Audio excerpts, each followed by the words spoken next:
Hola les Team Lifers, j'espère que vous allez bien. Moi écoutez, ça va super en ce jour particulier puisqu'aujourd'hui nous sommes le 31 octobre et qui dit 31 octobre dit Halloween et qui dit Halloween dit forcément vidéo. Particulier aussi parce que je ne serai pas seul, il y aura avec moi une invitée de marque pour vous parler du sujet que vous pouvez voir dans le titre.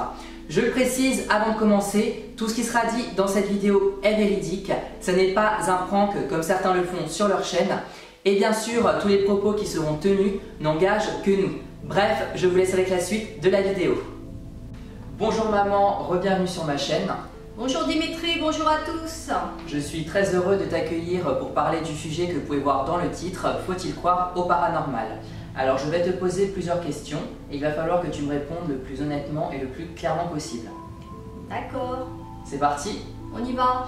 Alors première question, peux-tu expliquer aux personnes qui nous regardent qu'est-ce que le paranormal? Alors je vais faire très court. Le paranormal en fait ce sont tous les phénomènes qui ne s'expliquent pas par la science. Et est-ce que tu y crois du coup? À ton avis, si je n'y croyais pas, est-ce que je serais avec toi ici? Très bonne réponse. Et depuis quand? Oh, depuis l'adolescence à peu près. D'accord.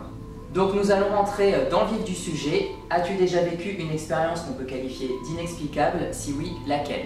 Alors j'en ai vécu plusieurs. Déjà j'ai déménagé plusieurs fois. Donc dans mon ancienne maison en fait, ce qui s'est produit c'est que le micro-ondes s'allumait régulièrement tout seul. Bon, sachant que je n'ai pas de problème électrique chez moi, que tout était aux normes. Alors quand j'ai changé de maison, j'ai eu d'autres phénomènes, notamment une fois à 5 h du matin. La télé s'est allumée toute seule. Et tu n'as pas eu peur? Je me suis cachée sous les draps parce que la télé est dans ma chambre, sachant que la télé n'était pas sur veille et que la télécommande n'était pas sur mon lit. Voilà. Et puis bien sûr d'autres phénomènes aussi qui se produisent régulièrement, c'est-à-dire des ampoules qui grillent. Alors pourquoi, je ne sais pas, je ne l'explique pas. Mais pour l'instant, je croise les doigts, il n'y a plus de phénomène et tant mieux. N'ayez pas peur, restez avec nous. Prochaine question, crois-tu les personnes qui se disent avoir des dons, comme par exemple le magnétisme, la voyance? Et déjà, explique-nous ce que c'est. Alors la voyance, en fait, c'est une méthode qui permet de prédire l'avenir. Donc il y a des personnes qui peuvent prédire l'avenir par l'intermédiaire de flash, donc ils n'ont pas besoin de support. Par contre, d'autres voyants ont besoin de support pour prédire l'avenir, notamment par exemple la boule de cristal. Il y a aussi donc ceux qui lisent l'avenir dans les cartes, notamment par exemple le tarot de Marseille, et il y a d'autres méthodes également. Et donc le magnétisme, alors le magnétisme, qu'est-ce que c'est? C'est en fait le magnétiseur qui utilise sa propre énergie pour guérir certaines pathologies. Donc par exemple les maux de tête, les problèmes dermatologiques, aussi certaines douleurs. Par contre, il faut savoir une chose, c'est que les magnétiseurs ne guérissent absolument pas les maladies graves, notamment les cancers, notamment le sida ou autres maladies graves. Ça sert juste à aider à vivre avec la maladie, ne l'oubliez pas. Et tout le monde n'est pas magnétiseur.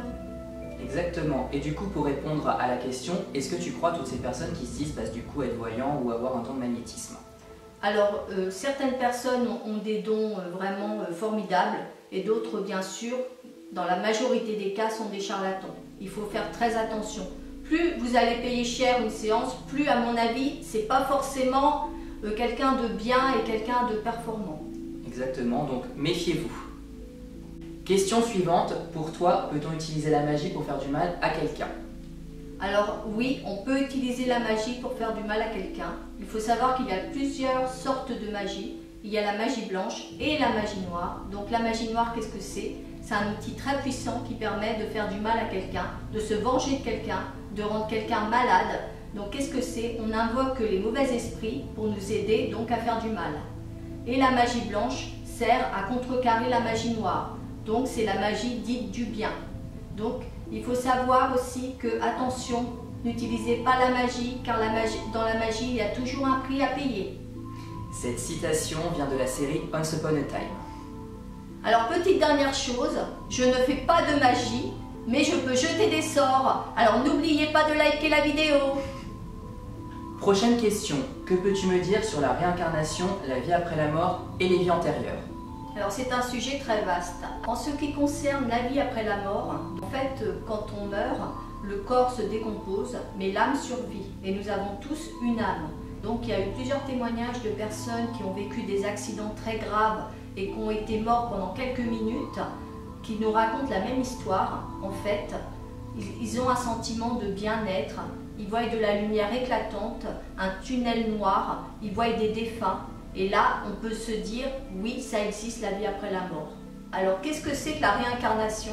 En fait, on peut se réincarner plusieurs fois dans son existence. Et il faut savoir qu'on n'est pas obligé de se réincarner dans un homme ou une femme. Par exemple, moi, je suis une femme. Ma prochaine réincarnation, ça peut très bien être un homme. C'est pour justement qu'on évolue spirituellement au cours des réincarnations. Et c'est pour ça qu'on peut parler de vie antérieure. Moi, personnellement, j'en suis à ma 9e réincarnation. Alors, comment je le sais? C'est un calcul à faire avec sa date de naissance. Donc, je ne vais pas vous expliquer ça maintenant car ce serait demander trop de temps. Donc, je vais vous raconter aussi une petite anecdote que j'ai pu lire. En fait, pourquoi tous les êtres humains ont un petit creux ici? C'est qu'en fait, quand on est, un ange vient nous voir et nous dit « Chut !» pour pas qu'on se rappelle du tout de notre vie antérieure. Voilà. Alors, on en a un petit peu parlé. Si je te dis ange gardien, tu me réponds quoi? Alors, on a tous des anges gardiens. Alors, un ange gardien sert à quoi? À nous guider, à nous protéger. Ils nous écoutent, ils sont toujours près de nous. On peut communiquer avec eux. Donc, n'hésitez pas à leur parler, ils vous entendent. D'ailleurs, moi, personnellement, je fais un gros bisou à mon ange gardien, qui est toujours présent lorsque j'ai des problèmes, des soucis. Si vous vous posez des questions, si vous avez peur de prendre des décisions avant de dormir, posez la question à votre ange gardien, demandez-lui son aide et normalement, le lendemain matin, vous aurez la réponse.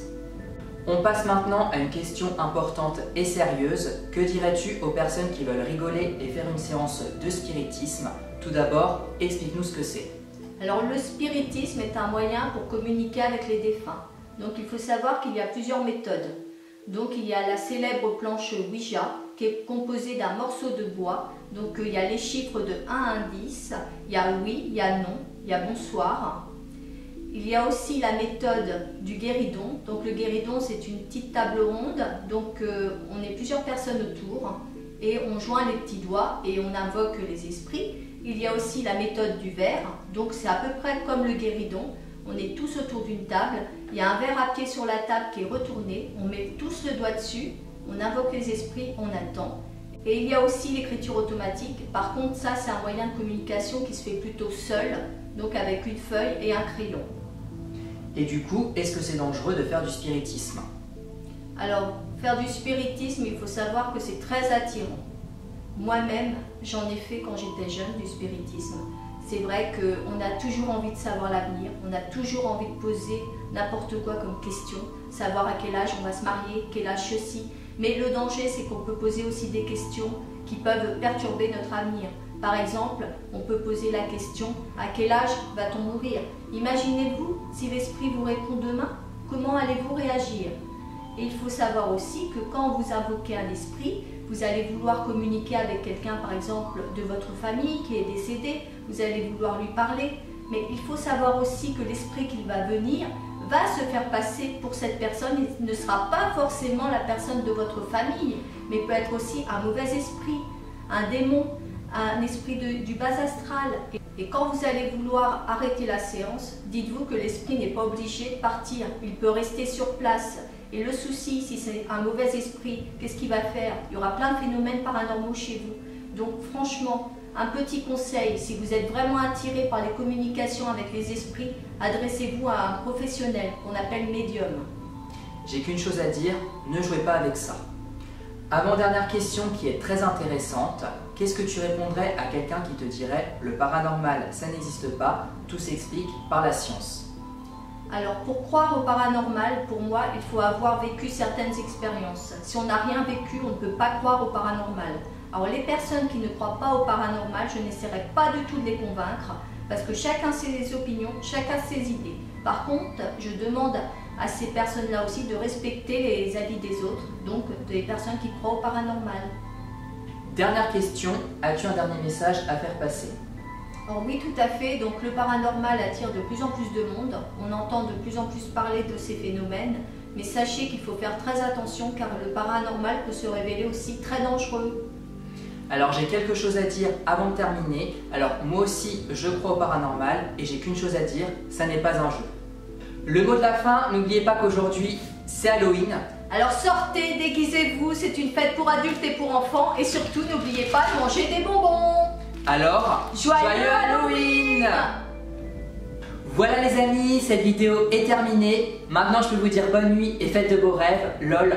Plus sérieusement, tout ça pour dire que ce sujet est sérieux et qu'il ne faut pas jouer avec des choses qui nous dépassent. N'hésitez pas à me dire en commentaire si vous avez déjà vécu des expériences paranormales. Sur ces paroles qui ne font pas peur du tout, je vous dis à bientôt pour une prochaine vidéo. Je vous fais plein de bisous et prenez soin de vous.